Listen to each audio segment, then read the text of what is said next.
So good afternoon, everybody. It's wonderful to see you here, and to those who are joining online also. I'm delighted to welcome you here to this session today. Before we get going and to properly open the session, I'd like to invite Michael Gaffey, the Director General of Irish Aid, to welcome you all and open the session for us today. Thanks, Michael. Well, good afternoon, everybody. I seem to be with great regularity up at this podium to speak of the benefits of the Development Matters lecture series that we do with the IIEA. So it's a really good opportunity for us to open up debate on issues that might otherwise not get aired, and it's particularly useful for us as we move ahead towards our EU presidency in 2026. So really pleased to welcome Ambassador Johan Borgstam, the EU Special Representative for the Great Lakes region, to be the latest speaker in the series. And I welcome all of you who are here and those of you online. And I would just want to pay a special thank you to Jill Donoghue for and her colleagues for their endless determination in getting good speakers to come and speak and speak here. I think the first thing I have to say, and as I said to Johan when I met this morning, is, Ireland is not represented on the ground diplomatically in DRC or in Rwanda. We are in Uganda, and we cover DRC from Tanzania. We are very involved and have been very involved on the humanitarian side in the Democratic Republic of Congo. And the situation there is bad. And I have to say, in the current environment, we would be extremely worried that the situation there will get worse, not just because of violence on the ground, but because of I'll be very diplomatic, the very constrained environment for humanitarian assistance at the moment. So we would be very concerned about the humanitarian situation. We are very glad that there is again an EU special representative for the Great Lakes region, and we are very glad that it is Johan Borgstam.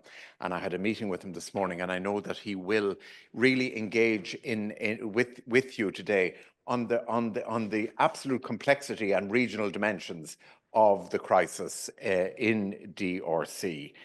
It has attracted a relatively, I suppose, high degree of international attention and media attention, but that is always fleeting. And the situation in the Democratic Republic of the Congo at the moment is extremely worrying. And I think Johan is the right man to be there. He has great experience. He has been an ambassador in the Congo, but he understands the region, and he understands the tensions and the international environment perfectly. So I won't introduce him at great length. I just want to say to you that if you think you understand in any way what is happening in the DRC at the moment, listen very carefully to him, because it's not nearly as simple as it is sometimes presented. And the cast of characters involved in this are not just in the region, but also international. So for Ireland, we want to play whatever role we can within the European Union, and therefore the advice of the EU Special Representative is really important to us. And we also want to play whatever role we can on the provision of humanitarian assistance. And we are already providing annually, I think it's some 17 million euros, and including through Irish NGO partners who are working hard and who have been affected by some of the aid cuts recently. So I would just, in closing, make the point that our ministers have been making recently.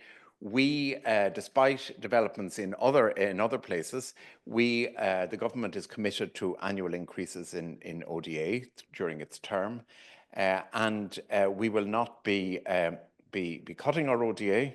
I wouldn't be complacent about that, but it is the intention of government not to cut ODA, to grow our ODA.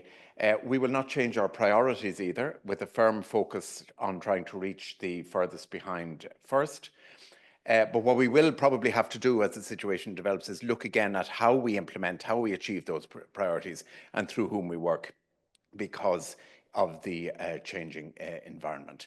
And on top of all of that, to have a crisis, both humanitarian and geopolitical, in the Democratic Republic of Congo at this moment makes things even more difficult for the people of the region, but also for the international community. So I can think of nobody better to explain it all to you than Johan Borgstam, the EU Special Representative. You're very welcome, and thank you everyone for coming along.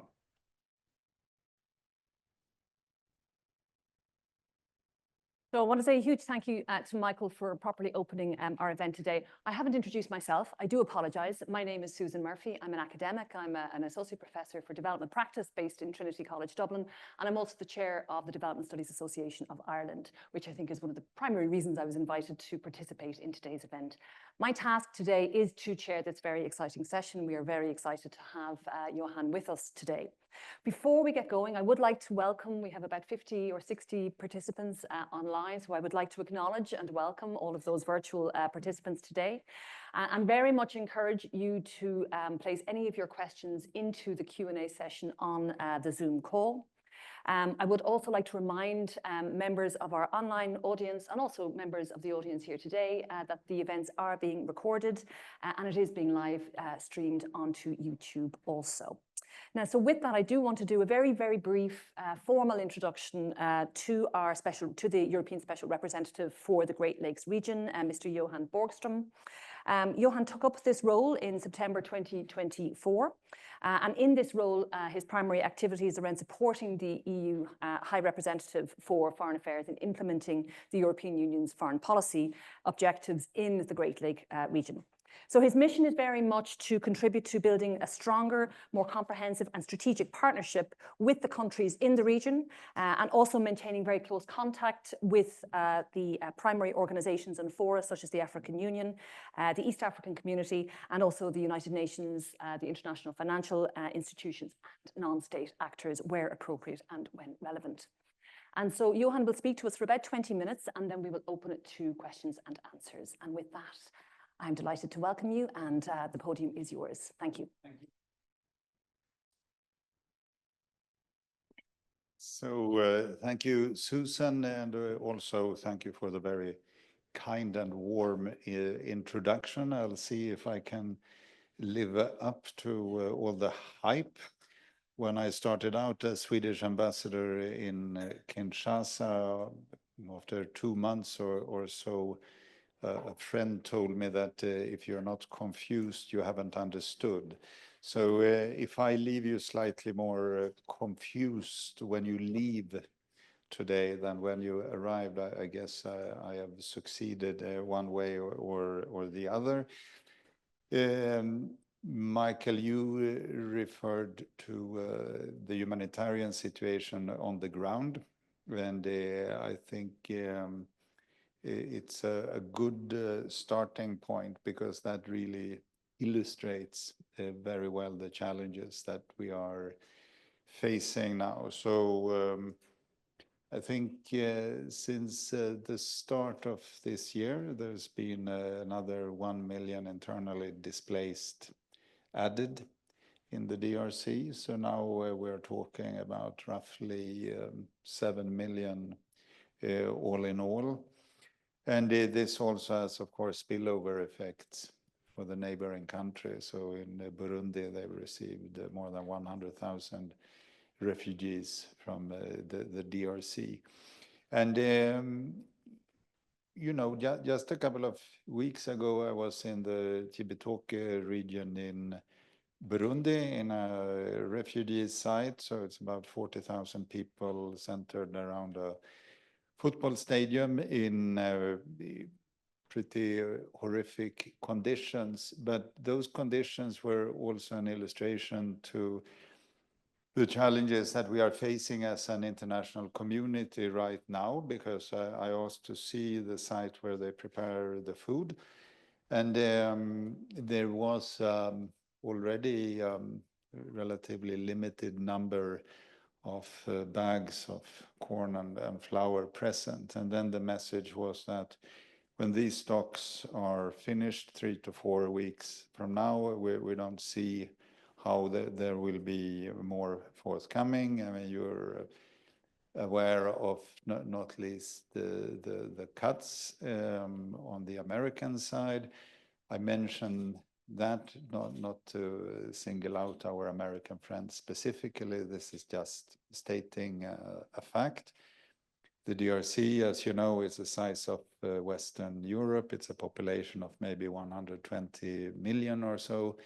And of those 120 million, 20% depend on humanitarian assistance for their survival. So in a context where the United States up until now has accounted for 70% of humanitarian assistance and 88% of food assistance, the impact is very real and very direct.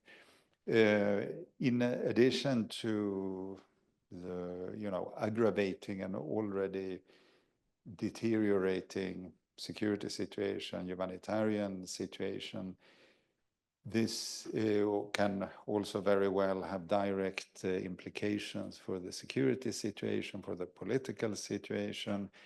If you have a population of refugees or displaced on a site or in a camp, they will not just stay there and watch their living conditions deteriorate further. They are very likely to move on.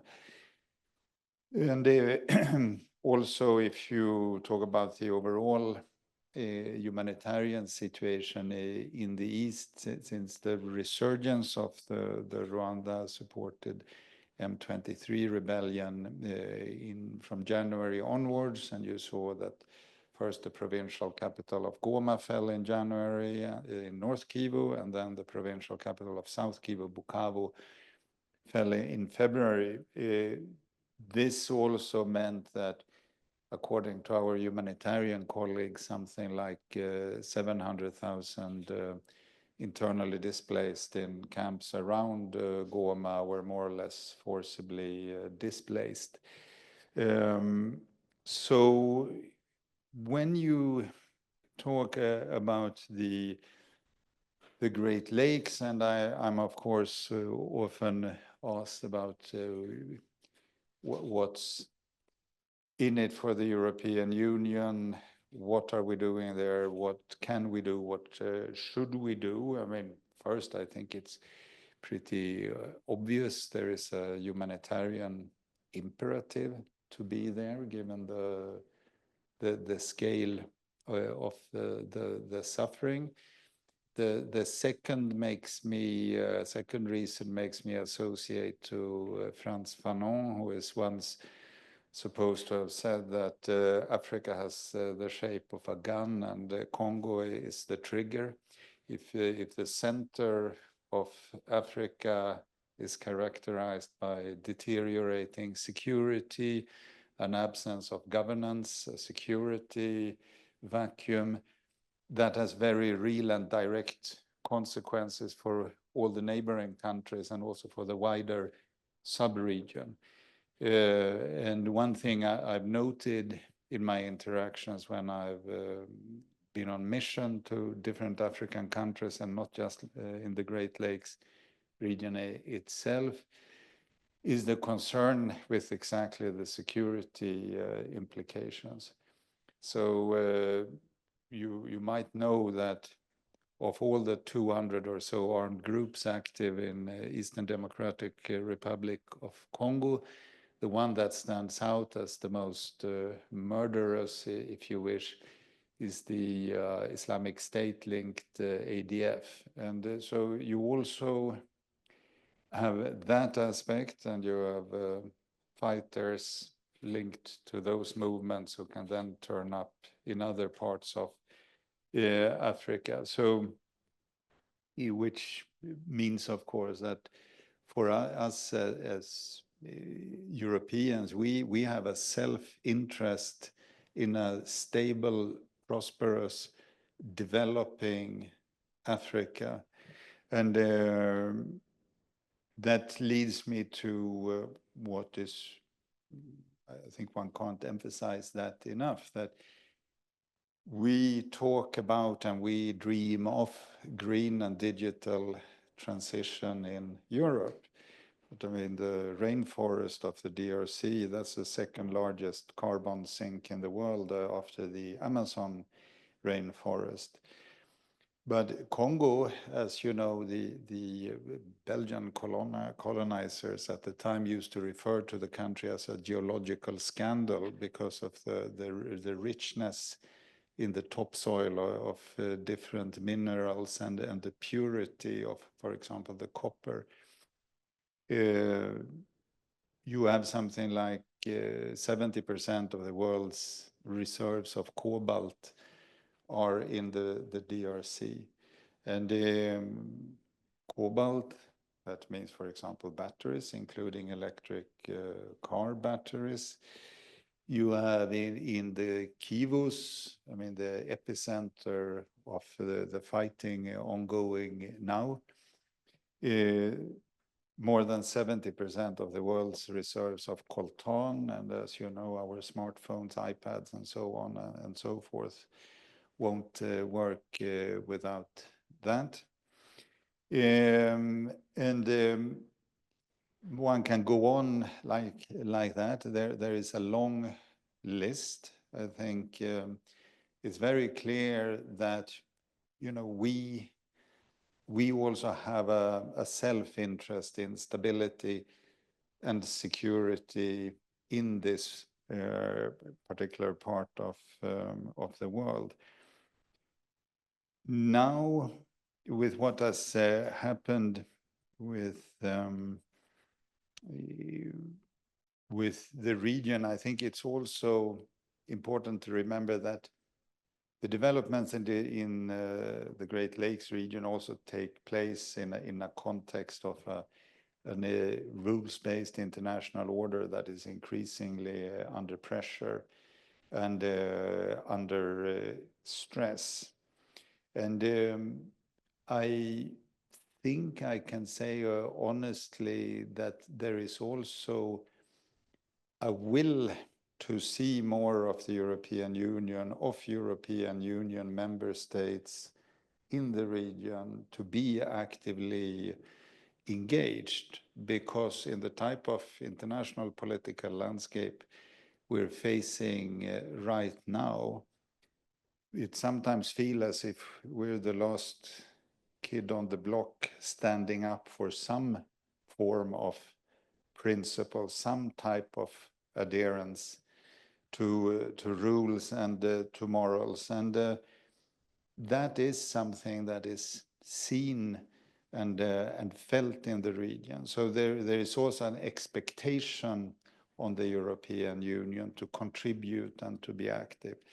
Then I should just say that what is very clear from my mandate, which is pretty interesting reading when I look through it, because it's sort of the classic multilateral Christmas tree with a lot of things added to it. But what is very clear is that I am not supposed to turn up in the region with European solution or European ideas about how this particular country on that particular region should fix its problem. So my message is that we are there to support African solutions for African problems and regional African solutions for regional African problems. This is something we've already been engaged in for quite some time with the different regional peace processes that have been taking place. And that can be in terms of capacity building, that can be in terms of technical assistance, but we are not there to replace the region because we can't. And in this context, I should say, without going into details about that, I'm happy to come back to it later during the Q&A. It's sometimes a bit challenging because you have multiple parallel regional initiatives ongoing. So one of my messages has or recurring messages actually, is to say that we are here as partners, we are ready and willing to engage, but we also need to know what it is you want us to engage with. And the region has to take the lead. Then also, if you look at specific messages, which could also, just to give you an idea about what the engagements look like. I mean, the fundamental message is, of course, that there is no military solution to the conflict. This is something that can only be settled through a negotiated political solution. Having said that, if we look at what we have been trying to do also through the European Union's strategy for the Great Lakes, the three pillars, if you wish, is to focus on support to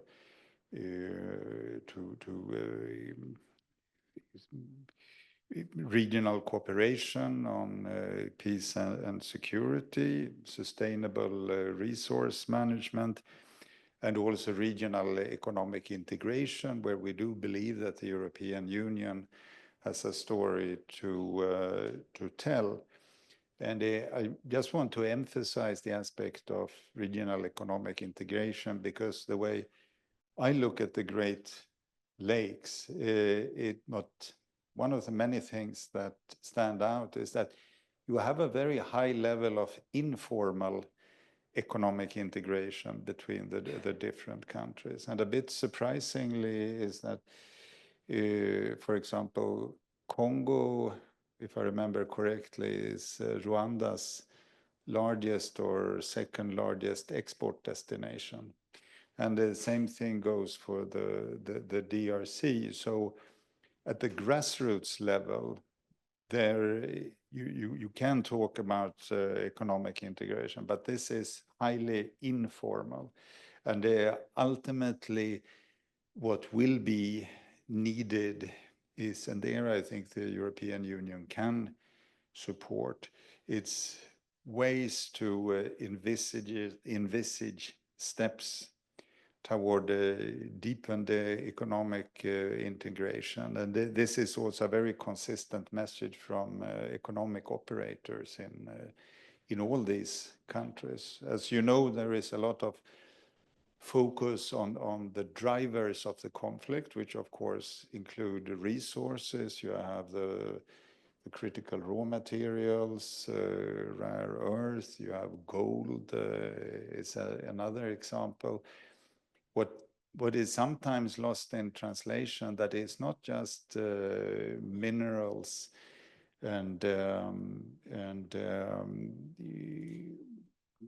the gold, as I mentioned, but you also have things like charcoal. You have even trafficking of game meat.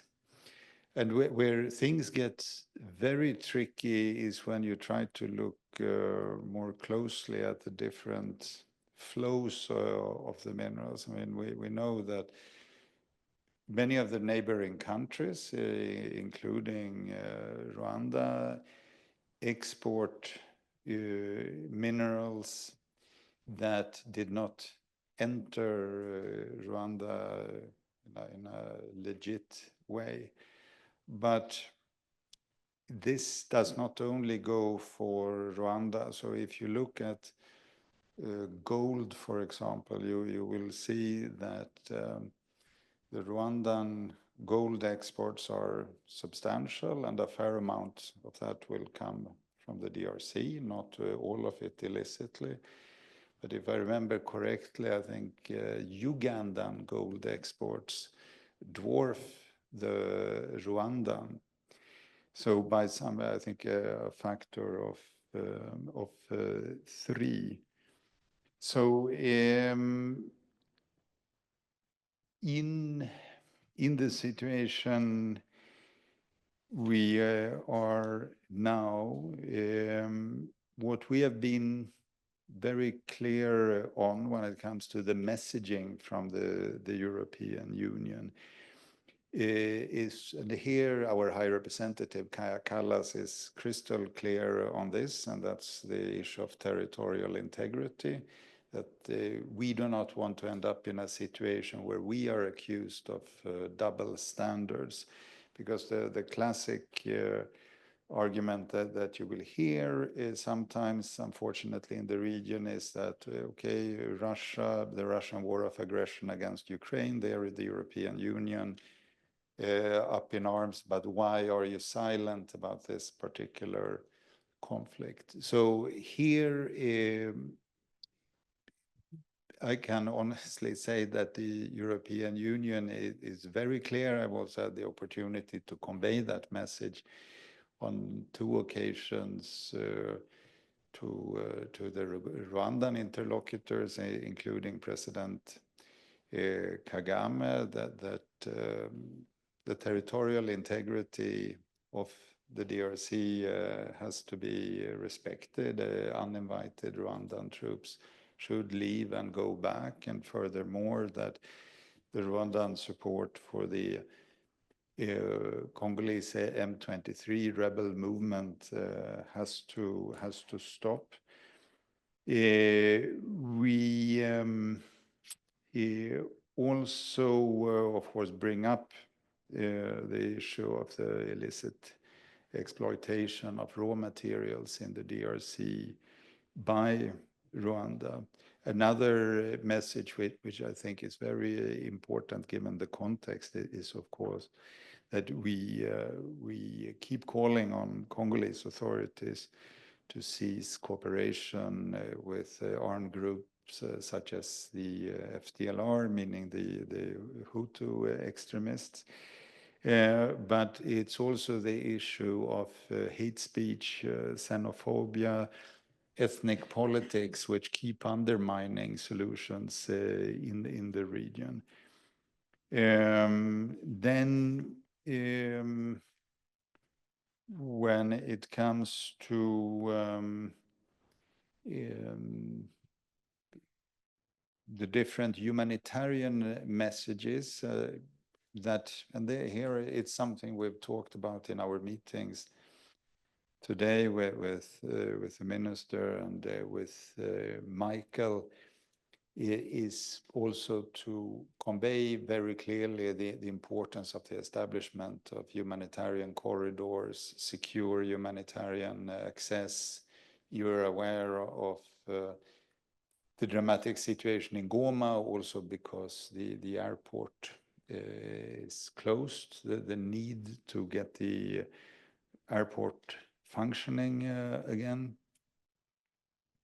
So all in all, and just to sort of try to come back to where I started, how I look at my mandate and how I've looked at it since the start. An important point is also in my role to be able to try to establish what I call some sort of joint situational awareness within the European family, between the embassies on the ground, between the European institutions.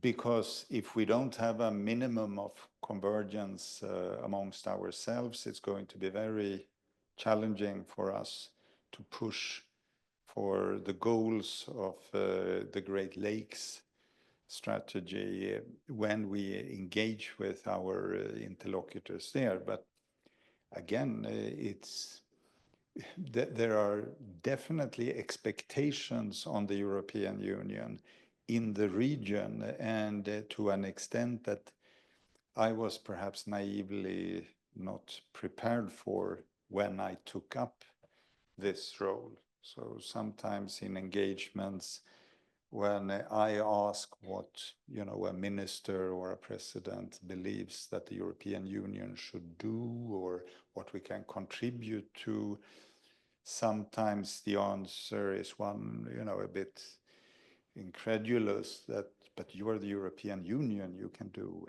anything. So it's sometimes a challenge in trying to be realistic as well about matching expectations to reality. But I know that this is a very impressive group of spectators. So I think I will round off now to allow for a Q&A, and it's also my good opportunity for me to say hello to all of those who have joined us over the webcast. So.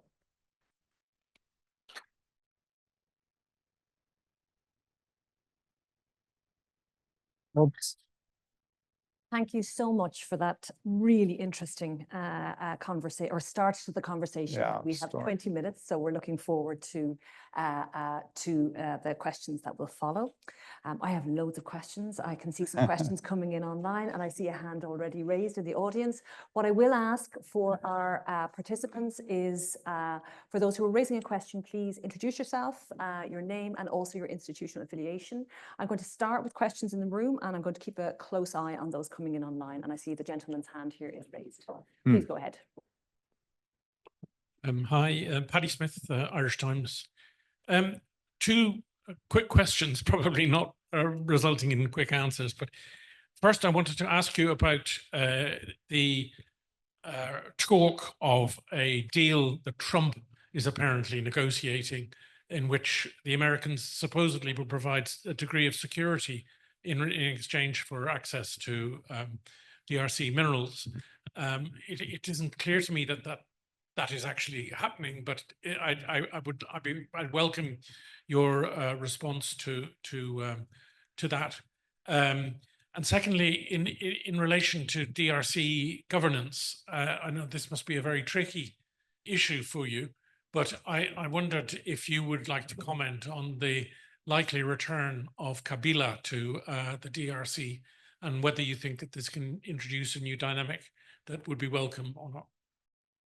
Thank you so much. So I'm going to ask you to respond to those questions, and then I have three more to follow. So okay, cool. Please go ahead. Yeah. So and thanks for the question. I'm as familiar as you are with what is being reported in media, of course, about a deal. You will also know that the special advisor, I think is the term the Americans use, of the White House to the Great Lakes, Dr. Mohamed Poulos, was recently on a tour of the Great Lakes, including in Kinshasa and Kigali. The messaging coming out of those meetings, at least what was publicly stated, did not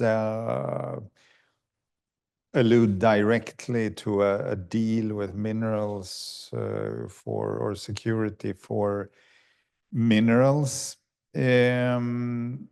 So I think so. That's one thing. The other thing is just to say that when it comes to the United States in the region, I mean, we try to work closely with all partners, and that includes the United States government. So I am, for example, part of something called the International Contact Group for the Great Lakes. There are a couple of European countries who also have envoys or representatives for the Great Lakes. So we are there, but also I have an American colleague and a British colleague and so on.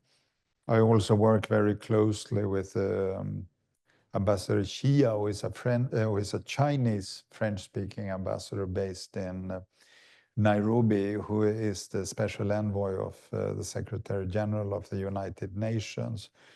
So we we try to coordinate as best as we can.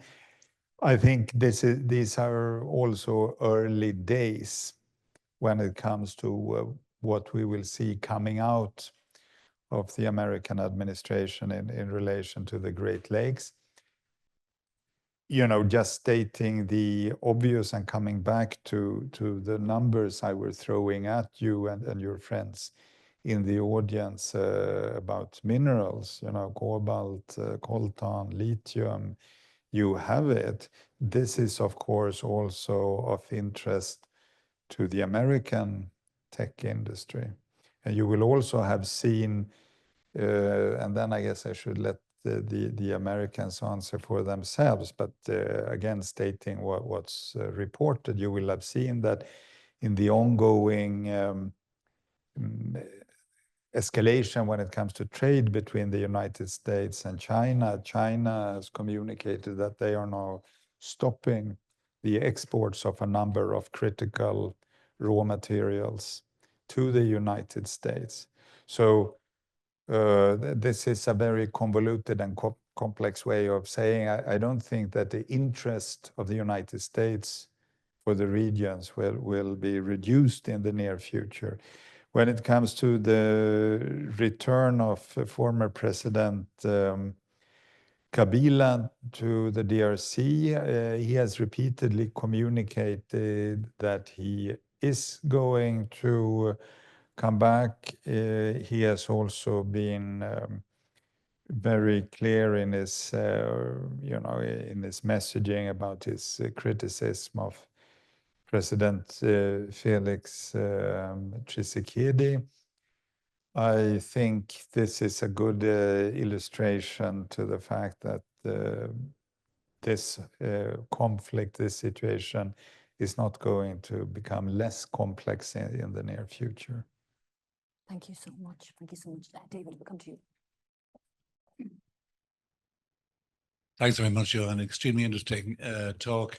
My name is David Donoghue. I'm a former Irish diplomat and former head of Irish Aid. How significant is China as a competitor for the EU in the Great Lakes region? And possibly linked to that, Johan, I mean, would it be fair to say that the new EU strategy for the region is slightly less explicit on issues around rule of law and human rights and so on, and more assertive around the need for economic integration, economic cooperation? I mean, that may be an unfair criticism, but I was just wondering how you would present the EU strategy. Obviously, there have been traditional priorities for the EU around rule of law and so on, but in these more pragmatic days, I wonder, has some of that got sacrificed to the need to take care of other partners or address other partners? Yeah, many thanks for that. I think when it comes to the strategy, and I know that you're comparing the 2023 strategy with, I think it was 2012 or 2013, we had in EU speak a strategic cooperation framework. And it's true that there was less emphasis back then on the importance of regional economic cooperation. I wouldn't say that aspects of rule of law, for example, has been sacrificed to make room for more emphasis on economic cooperation. I would see it as, you know, the focus on the role of the economy has been substantially increased and takes more space now. I fundamentally think that this is a good thing. And why do I that? I think it's a good thing because when I look at what is happening in the Great Lakes, this is like a gigantic example of political economy gone terribly wrong. There are so many actors who, you know, official actors on all sides of the borders armed groups, dodgy businessmen, legit economic operators, but all with an interest in the status quo. And that makes it of key importance to, as I put it before, to work towards a formalization of what is now informal. And hope-inspiring has been in exchanges with businessmen and businesswomen in DRC, Burundi, Rwanda, and Uganda, and that here there is a type of convergence between them, because they also see the reality on the ground. And I mean, people are trading. The ethnicities are not neatly, behind the borders of the Berlin Conference of 1884-85.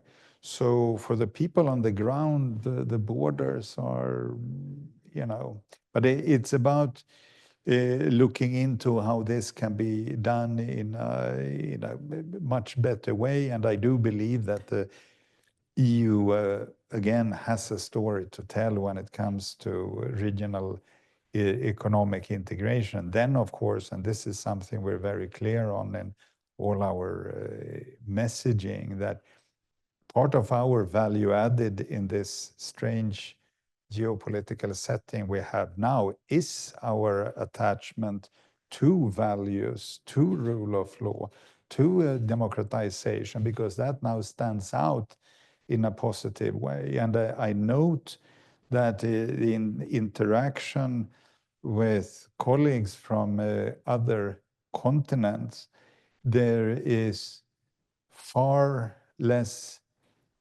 criticism, to be blunt, of the European Union these days, and far more of hope of engagement because of some of the alternatives out there.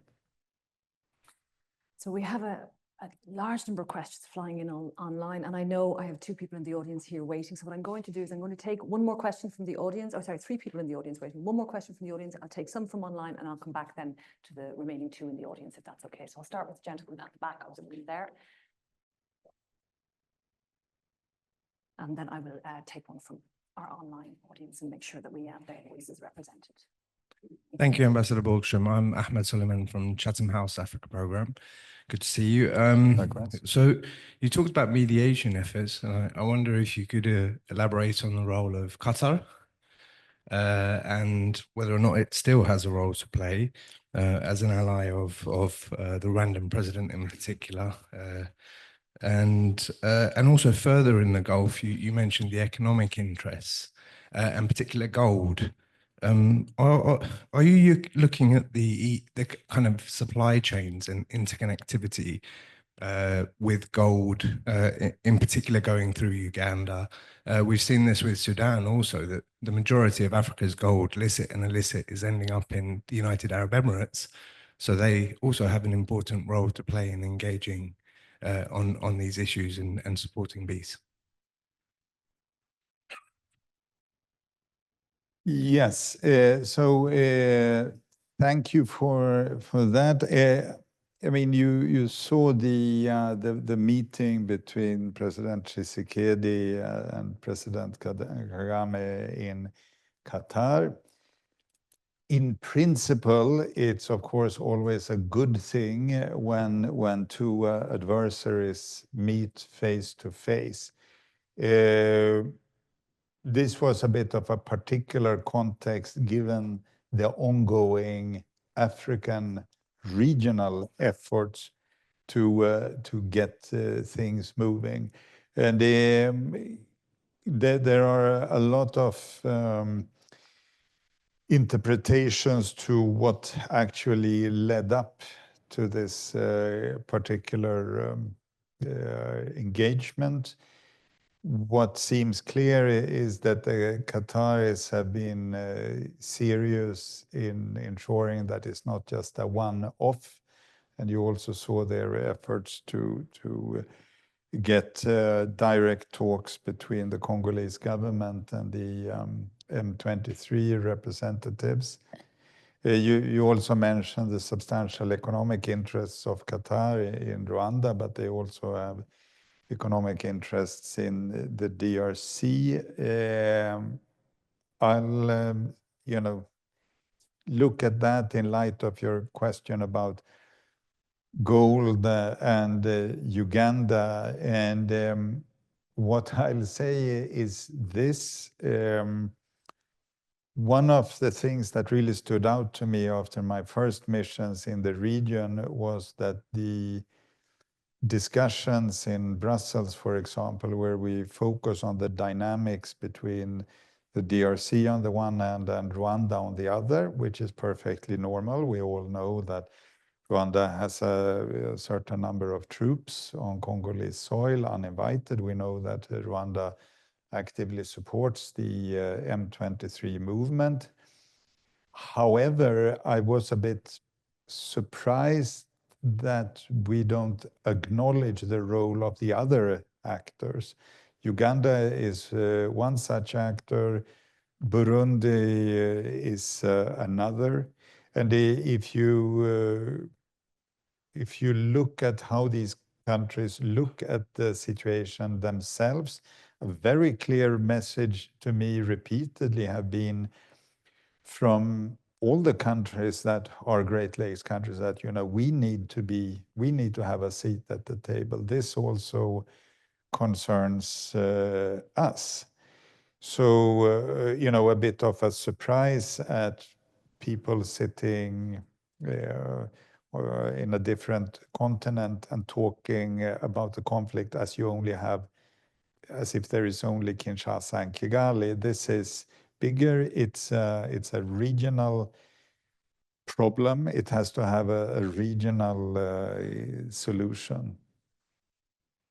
Very good. And actually on that point, I'm going to bring in Nicola Brennan here, who is online. Fantastic. Yes. Yeah. So Hello, Nicola. Nicola asks the question, how can the EU support the newly appointed EAC SADC mediators and the President of Chad recently appointed by the AU to take over from the President of Angola? Yeah, many thanks, Nicola. Very happy that you're spying on me. Much appreciated. I think there are a number of ways that we can support this mediation effort. There's 5 former heads of state government in Africa that have been appointed facilitators to a merged process. I think you're all aware of the so-called Luanda process and Nairobi process. Now there, as I understand it, the objective is to establish a secretariat, most likely in Nairobi. One can imagine a whole series of ways of the European Union to support this effort. I had an exchange with my Kenyan colleague, the Kenyan Great Lake Envoy, Ambassador Keter, about, I think, a week ago. And one of my messages to him was that we need to find out and understand as soon as possible what the exact setup is so that we can better support. Because then you have all the member states. Ireland certainly has a proud history when it comes to supporting mediation efforts. But the European Union institutions as such have a whole series of instruments at their disposal to support mediation efforts. And it can be very concrete, hands-on type of support, capacity building, negotiation teams, helping the establishment of SOPs and so on and so forth. So we will support, that's already very clear. Our partners know that we will support, but they also need to explain and show to us and to present their demands, because I don't want to end up in a situation where we tell them what we are going to do, where we tell them how we will support them. I mean, our role is to listen to them and to better understand their requirements and demands, and then we adapt and tailor make what we can offer. Thank you very much for that. And we are 2 minutes to go. So I do know I have 3 oceans questions of time, left. so be careful what you If hint that's to. okay. What I'm going to do is I'm going to invite the questions, and then you can respond, and I will make sure that we Yeah. are closing up by 2 o'clock. So to start with, the first question online that I feel the need to come back to bring the voice of Irish development actors into this room. So Russell Gates, who's the regional director for Central Africa and the Great Lakes for Concern Worldwide, asks, I think, a question that's on many people's mind, which is, you know, the humanitarian needs have been exploding whilst humanitarian response has been very seriously hit. Do you see the European Union taking a greater role on some of the fundamental infrastructure underpinning the humanitarian response and funding of life-saving activities that has been ceased essentially by other governments? Before you answer that, I am going to invite Simon to make your comment, and then I'll come to yourself in the corner, and then that's the last 2 questions. So please go ahead. Simon Murtagh from DOCUS, which is the Alliance of International NGOs in Ireland. Just specifically on Global Gateway, for people who don't know what it is, it would appear to be an EU policy or initiative to rival China's, obvious kind of strategic interest in that area. To what extent can it have a higher standard, linked to the question David asked, in terms of being less extractive, having higher social and environmental standards, and creating a development path for Congo in particular? I know it looks at different areas, which are, for example, forestry and agriculture, as well as the ones you've mentioned. Thank you, Simon. And just the last question there, and we've got about 30 seconds, so I will ask you to Thank be swift you. as possible. So I'm Leo. I work for Concern Worldwide as well, just as Russell Gates. So it's actually a question that's going to be a follow-on the previous 2 on the Global Gateway and how it can be articulated in the context of the DRC, where the Global Gateway is meant to encourage investments in the economic fabric. But when that economic fabric is so closely linked to conflict dynamics, how can that be articulated in a do no harm approach? Thank you, Leo. And I am sorry, Johan, but I'm going to ask you to respond to those questions in 60 seconds, maybe. Okay, 60 seconds. That's going to be tricky, and feel free to assault me after the meeting. I'm happy to engage bilaterally or trilaterally or whatever. I think the context of the humanitarian crisis, this is something that is deeply disturbing. The humanitarian situation in the Great Lakes, particularly in DRC, was extremely serious before the escalation, resurgence of fighting from January onwards. But I mean, the figures I gave you before speak for themselves, but we have to understand that this is a humanitarian crisis playing out in a context where you have often almost a virtual absence of any state representative, absence of basic infrastructure. And a colleague from the Red Cross in DRC put it very well, because he said that the challenge for the humanitarian actors now is that they are faced with both an immediate protection crisis, not least in relation to the high number of IDPs. And I mean, you also have absolutely horrific figures of sexual and gender-based violence, for example. But you have a protection crisis related to IDPs. And remember that many of these IDPs are on their 2nd, 3rd, or 4th displacement. But this immediate protection crisis is also combined with a structural crisis, because it plays out to the backdrop of systemic neglect, absence of governance, corruption, these 200 armed groups that I referred to. So the funding cuts now means that humanitarian colleagues who were already under tremendous strain are now having to juggle two types of crisis, and they neither have the requisite skills, competence, finance to do that. And I think the humanitarian response plan for the Democratic Republic of Congo this year, last time I checked, it was only filled to 7.8%. So this is going to escalate, and it will, on top of the human suffering, it will also have direct political consequences.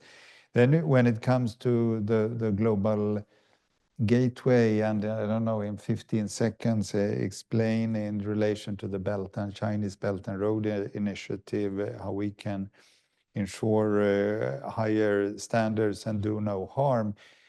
I would like to look at that in what I said before of, this weird geopolitical landscape where suddenly the European Union has a real value added, because we at least want to believe that we stand up for something.